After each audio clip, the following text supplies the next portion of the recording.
So glad you could join us for So What Kids. I'm Brooke from the Chattanooga Public Library. Today we're going to be making a child-size apron. Let's get going. You're going to need some fabric and then a smaller piece of fabric for the pocket, some scissors, some ribbon for the ties around the neck and the back, a sewing machine, or you could use a needle and thread for hand sewing. Now you want to cut the piece of fabric 22 by 22 and then the pocket 7 by 10. Now if you go shopping for fabric and they're selling what's called a fat quarter, that's the size of fabric you want. But I had a bigger piece, so I cut it to that size.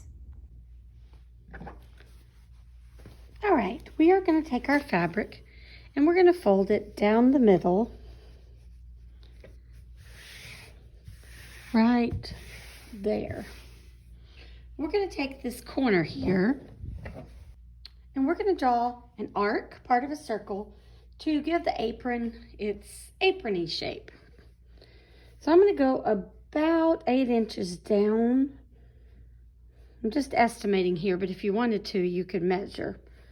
I'm going to take my marker, I'm going to curve like that, just till we get the general shape of an armhole or the sides of an apron where it goes in. Then I'm going to take my scissors, I'm going to cut that.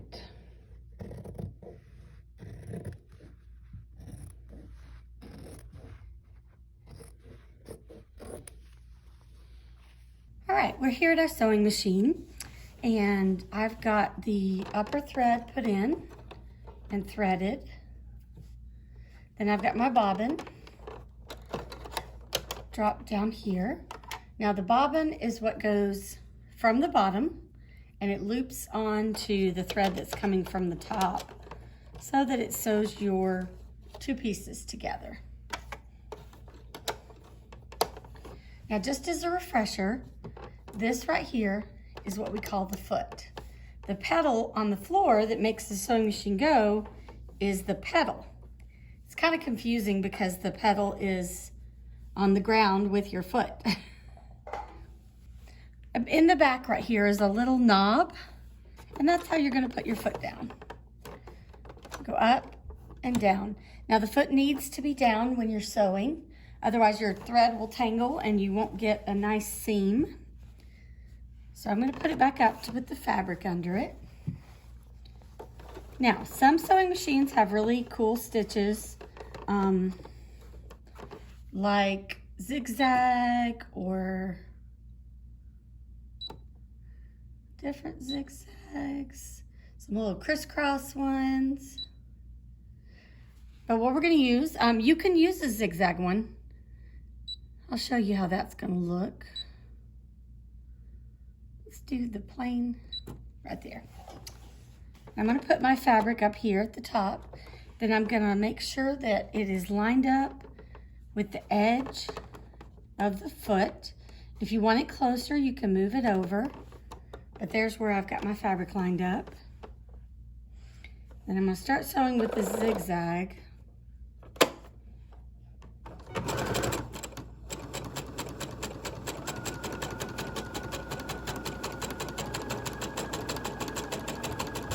Okay, I'm going to stop here, put my foot up, put my needle up, and pull it out because I want to show you what it looks like.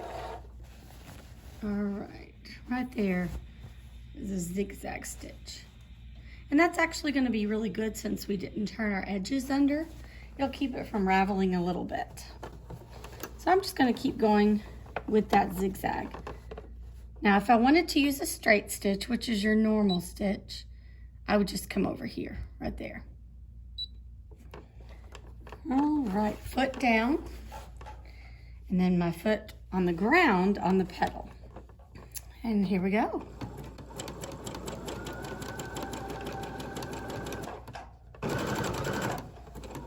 Now you're probably going to want to go a little bit slow while you're learning to do this. trying very carefully to stay on the fabric. Keep it lined up.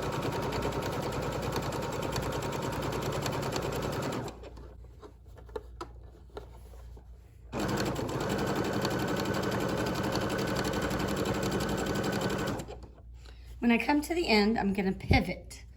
So I'm going to put the foot up right here. I'm going to turn it.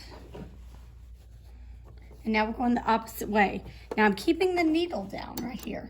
And that way I don't lose my place on the fabric. But you want to put your foot up when you do that. I'm going to take my pin out so I don't get stuck on it. And here we go.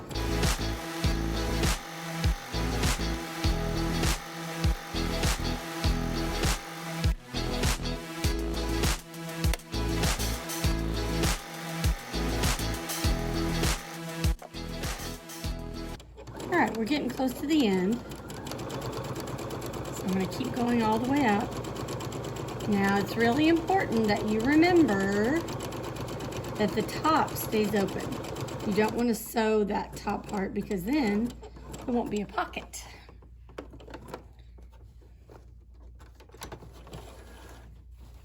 Okay, this time I'm going to take my scissors and cut it.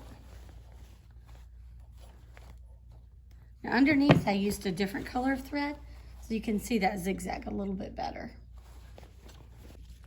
Our next task is cutting our ribbon.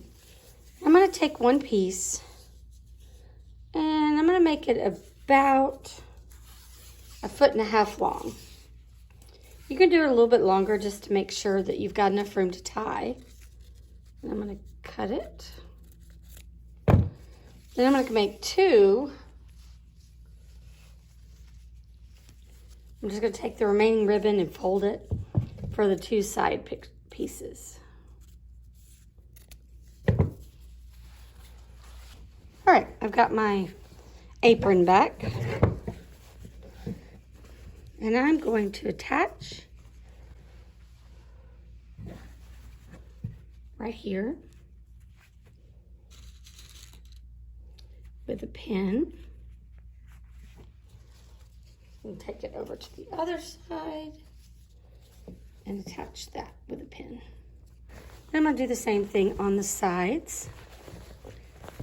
Attached one end of this ribbon right here at the corner. Except I want to put it on the back so it doesn't show.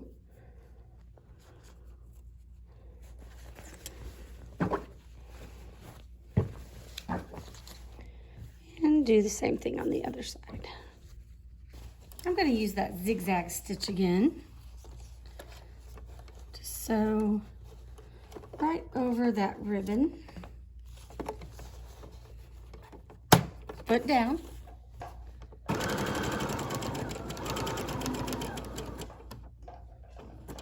Now, I'm going to do that more than once to make sure that my ribbon doesn't come off when I tie it.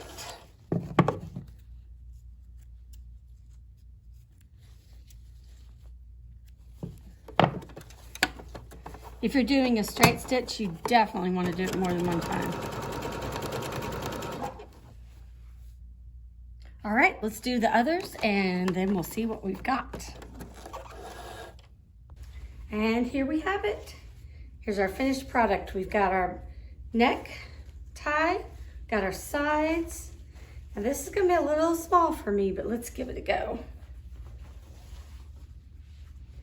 Get it all tied in the back.